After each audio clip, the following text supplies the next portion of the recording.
So ayun, welcome back again to my channel. Ito na naman si Master G. Meron akong ikikwento sa inyo na nakakatawa. Siguro baka iisipin nyo, nagawa ba talaga ni Master G yun? So, our vlog for today is what is my crazy things I will never forget? Ano yung pinakakabaliwan ko na nagawa ko na hindi ko makakalimutan nung ako ay bata pa? Wala, corny. Kasi ganito guys, umpisahan na natin habang kumakain ko nitong lansones with mangosteen. Thank you sa aking BFF na si Eman. Kasi pinadala niya ako nitong napakasarap na mangosteen na tinatawag ng nilang Class A. So ano ba yung ginawa ko na hindi ko makakalimutan? I-share ko sa inyo guys.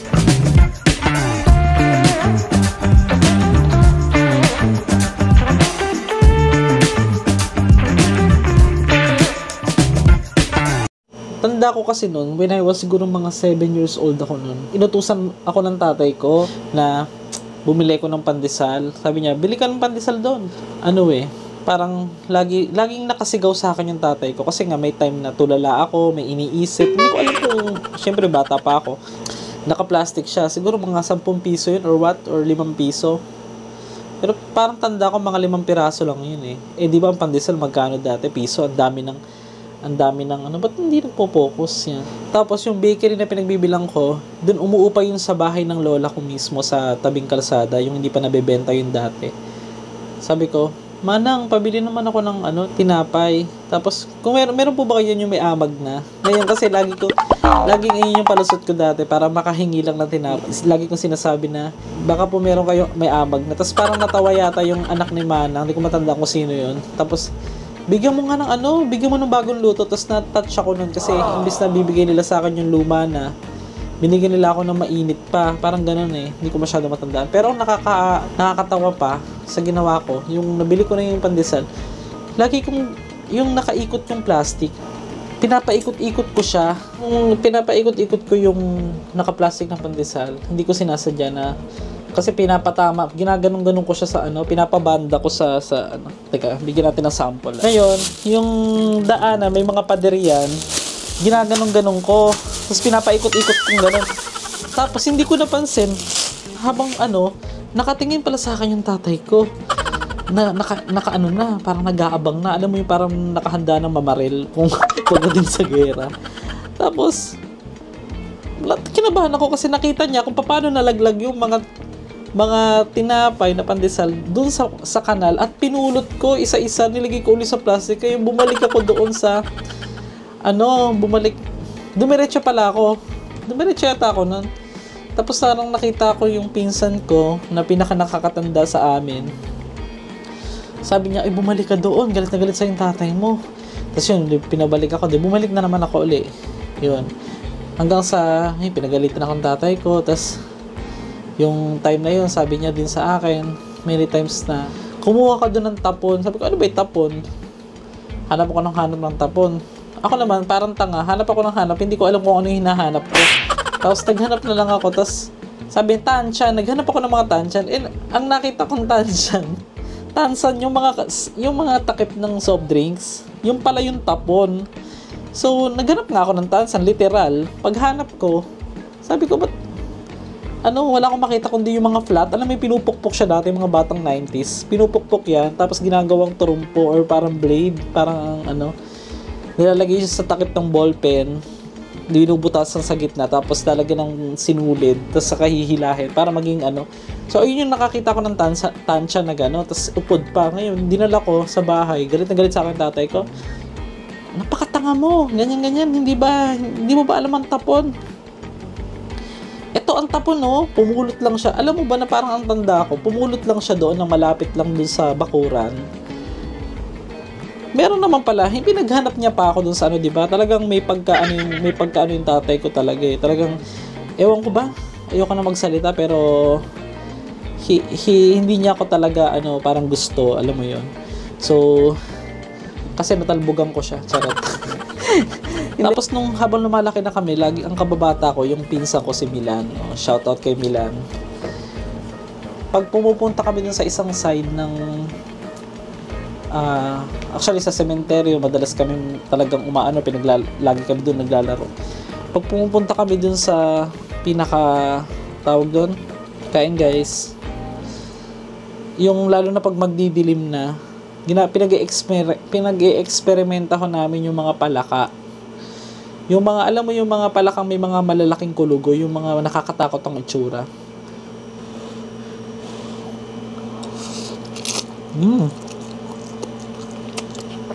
Tabang.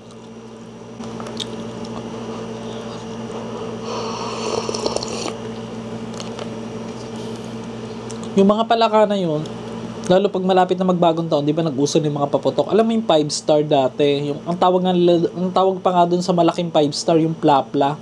After ng bagong taon pala, ginagawa namin, namumulot kami noon na marami. Tapos ang pinaka craziest na ginawa ko noon, yung paputok, inilagay ko sa bibig ng palaka. Tapos ang taga-sindi itong si Milan, yung pinsan ko, sisindihan niya.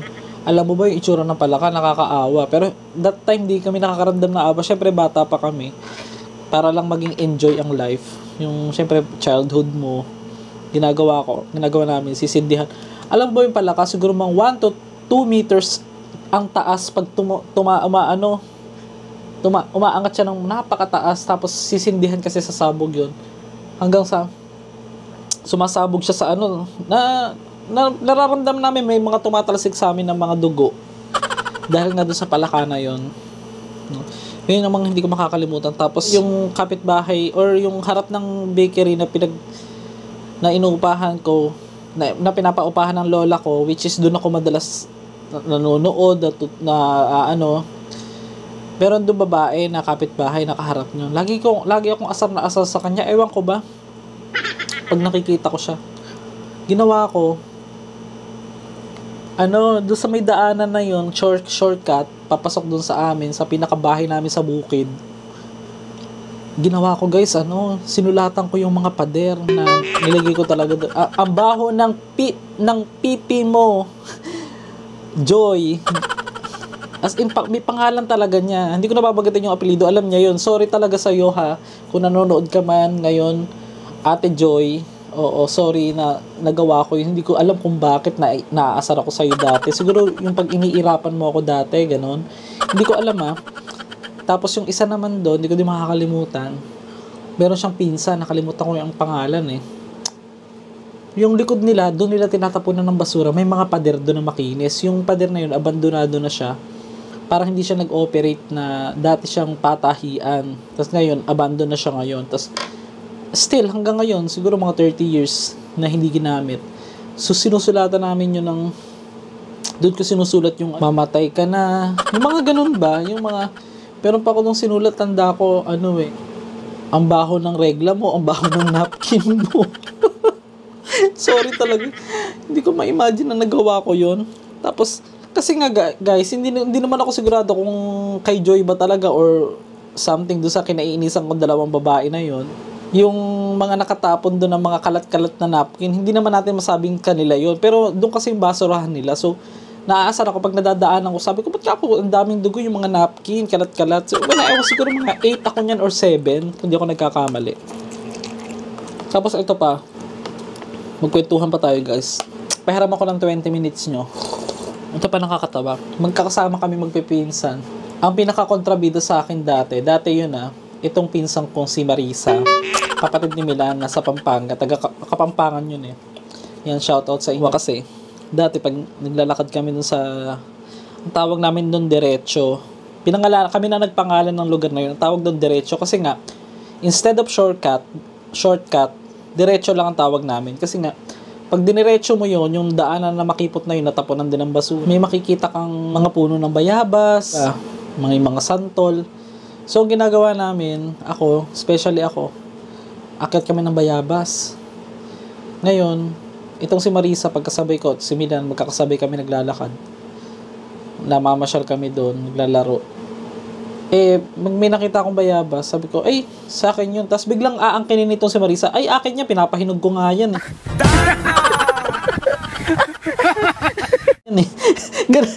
Ganun dati. Kaya nakakaloka yung mga, alam mo yung mga dating childhood memories na hindi mo makakalimutan for the rest of your life wala ka pang sabihin mo wala ka pa sa tamang pag-iisip no, pero yun nga, pagka after ng undas or bago mag-undas, nakaabang kami dun sa sementeryo. Kinakain namin yung mga prutas, pinag-aagawan pa namin yun. Tapos, nakakatawa pa. Siguro, kahit sino naman no, naranasan, ewan ko lang yung uuwi ng kandila. Inaano namin yun, tinutunan namin yun, ginagawa namin project, parang ganon. Sarap. Ito yung mangosteen.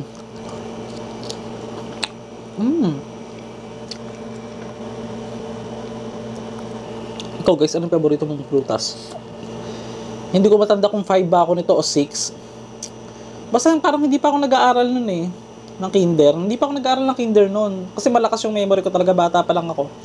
Maano na yung yung memory. Parang yung kinainisan ko nga pinsan ko, yan kaaway ko nga si Marisa madalas dati. Kasi may asar sila sa akin kasi may ugali talaga ako nung araw. May ugali naman ako hanggang ngayon. Kanya-kanya naman tayo ng ugali, di ba? Pero ako, aminado naman ako na may pagkamaldito din ako. At saka stricto, ganun. Yung nakaaway ko yata yung pinsan ko. Hindi ko alam kung sino sa kanila magkakapatid kasi sobrang ng memory. Ang memory ko masyado nang matagal yun Pagpalagay mo, way back 1996 or 1997, na ngayon, 2024 na, di ba? Hindi mo iisipin na nagawa ko. Ito, nakakahiya, pero syempre bata ka pa naman, wala ka pa namang sa tamang edad, pero ewan ko ba ano yung nagpaisip sa akin kung bakit ko ba nagawa yun. Kumuha raw ako ng mga pinggan kasi nga lagi akong inaasar nila Milan, inaasar ako nila Marisa na kasi lalo pag pinapagalitan ako ng tatay ko. Tanda ko noon nakahubad-hubad pa yata ako noon. Tapos naliligo ako, pinanako sa akin ng tatay ko yung itak, takot na takot ako. Tapos ngayon, doon sa may attic, kasi medyo pataas yung bahay ng mga pinsan ko, tinatawanan nila ako, galit na galit ang tatay ko, bakit kayo tumatawa? Tinatawan. Habang pinapagalitan ako, yung pinananakot sa akin yung itak. Tapos parang alupit-lupit ng tatay ko sa akin kung iisipin nyo, di ba? Tapos umakyat siya dun sa pinagpapalo yung sila Milan, sila Marisa. Tapos lalo ako natakot nun. Kasi hindi pa ako hindi pa ako nakakapagbihis Kumbaga lagi ako nagbababad pag naliligo ako. Tinatagalan ko talaga, binantayan ako ng tatay ko. Tapos, yun na. Hanggang sa yun, parang, ewan ko, nagtanim ba ako sa mga loob dun sa mga pinsan ko dati. Kasi sabi ko, may araw din kayo, parang ganun-ganun. Sabi ko, lagi nyo akong pinagkakaisahan, tapos inaasar ako lagi ng malaki yung mata. Tapos, MATA, ibig sabihin, mathematics. Di ba may mga ganong kanta dati? Mata-mata daw ako, ganun, malaki yung mata. Tapos, lagi akong inaasar noon. Ginawa ko, nung wala sila, nagsabay-sabay sila nagpunta ng Pampanga, guys. So, naiwan kami. Kasama ko yung close ko, yung kapatid ko si Ethan, yan. Ginawa ko, yung mga pinggan nila, guys, pinagkukuha ko. Kutsara, pinggan. Alam niyo ginawa ko, guys? Naku, baka hindi kayo makapaniwala. Ito sasabihin ko. Kasi gusto ko talaga everyday mag-upload ng mga personal vlog na related po sa nakaraan, sa present, at saka sa future, charot, ng aking life. Para maging open naman tayo. Hindi naman porket nakikita nyo, napapanood nyo lang ako sa YouTube, gusto ko kasi kahit hindi tayo nakikita personal, mapakilala ko sa inyo kung anong klaseng tao ko. Ito na nga kung anong klaseng tao ba si Master G. Guys, pasintabi sa mga kumakain Kumakain din ako. Bata pa naman ako nun. Yung mga pinggan daw nila, pinagtataihan. Pinagdudumihan ko, guys. As in, dumumi talaga ako. Tapos, hindi ko alam kung bakit ko ba naisip yun. Dinumihan ko, tapos kinuha ko yung mga tinidor. Inaya ko pa yung kapatid kong pangalawa. Sabi ko, dumumi ka din dyan, mga buwisit ka ako sila, ganun.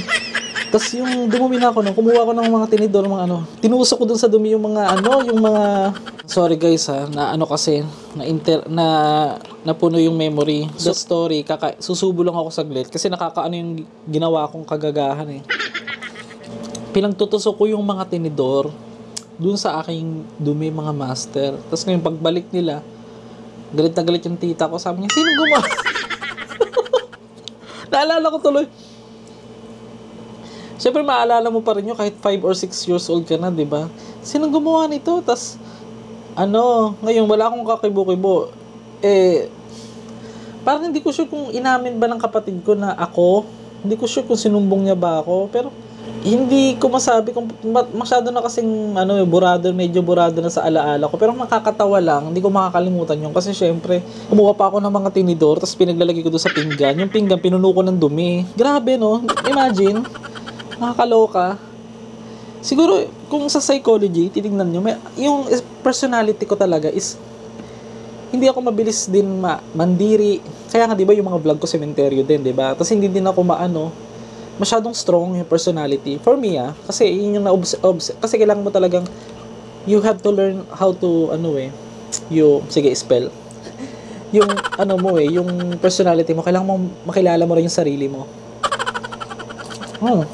Tapos, ito pa, yung pinabili din ako ng tatay ko ng itlog. Ginaganong-ganong ko din, pinapaikot-ikot ko rin. Nabasag, pagdating ng bahay. Pinainom sa akin lahat ng itlog. Sobrang asar sa akin. Nabasag kasi mga itlog eh. Ang natira, isa lang buo ang natira. Siguro mga 4 or 5 itlog pinabili sa akin. Tapos yung nabasag yun, sabi, yan inumin mo, kinutsara ko pa yun, ininom ko para kumasok-kusok. Sabi niya, masasustansya ang itlog, baka hindi mo alam. Lalo pag hilaw. Talagang promise guys, pinakain sa akin ng hilaw yung itlog. Kakaloka. Hindi ko naman napapansin sa sarili kong pasaway pala ako. Tapos nabunggo din ako ng jeep. Mahina lang naman. Grabe. Sarap kumain ng madaling araw. Master G, magkano binabayaran mo sa renta?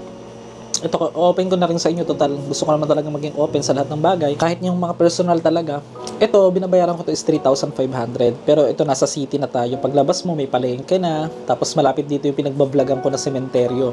Pero magmumotor ka pa rin siguro mga 30 to 40 minutes. Ngayon, nung time na binaha dito, sabi ko, parang ang pangit ng location. Ngayon, ang ginawa, pinaganda nila yung pinakalabas. Nilagyan na ng mga malalaking drainage. At yun yung nakabunggo sa akin ng kapitan dito. Naging okay naman. Hindi ko pa nakukuha yung plaka ng sasakyan ko. Ng motor. Sasakyan. Ito sir. Yun yung plano ko din kumuha ng sasakyan guys. Kaya lang, sa ngayon, baka hindi na muna. Priority ko kasi makapag-vlog sa ibang bansa. Gusto ko mataon ng birthday ko. May ipon na ako nun. Kasi ngayon pinag-iipunan ko yung ngipin ko. Mapaayos ko. Master G, ang ganda na ng ngipin mo. Kung titignan nyo po, akala mo totoo yan. Hindi yan totoo guys. Tama, may awang pa nga. Fixed bridge lang yan. Ngayon bala ko ipasirkonya kung pinapag-ipunan ko naman. Every month nagtatabi ako ng kasi malaki-laki yung gagastusin ko. 30 or 20,000 ang itatabi ko kada buwan para lang sa ngipin. Kasi gusto ko talagang maging almost perfect. Or hindi naman perfect talaga. Kasi lagi ako nakaharap sa camera. Laking improvement talaga ng life. Basta pakita mong masipag ka, pakita mong deserve ka sa opportunity na binigay ni YouTube. Siyempre, opportunity na binigay nyo rin sa akin. Kaya, nagiging ko sa lahat ng bagay. Nagiging masipag ako. Kasi, dedikasyon. Kasi nakikita ko kasi gusto nyo naman yung mga video ko. Lalo ngayon, naging okay na yung FB natin. Sobrang saya. Magbabalik upload tayo ng mga sementeryo sa Facebook. Puntahan nyo. Promise. So guys, as of now, nandito na lang muna. Ingat palagi. See you again. At alam ko makikita pa tayo sa mga panibagong video na naman sa sementeryo sa ating another content. So, stay tuned. Ingat palagi. Stay tuned. Ingat palagi.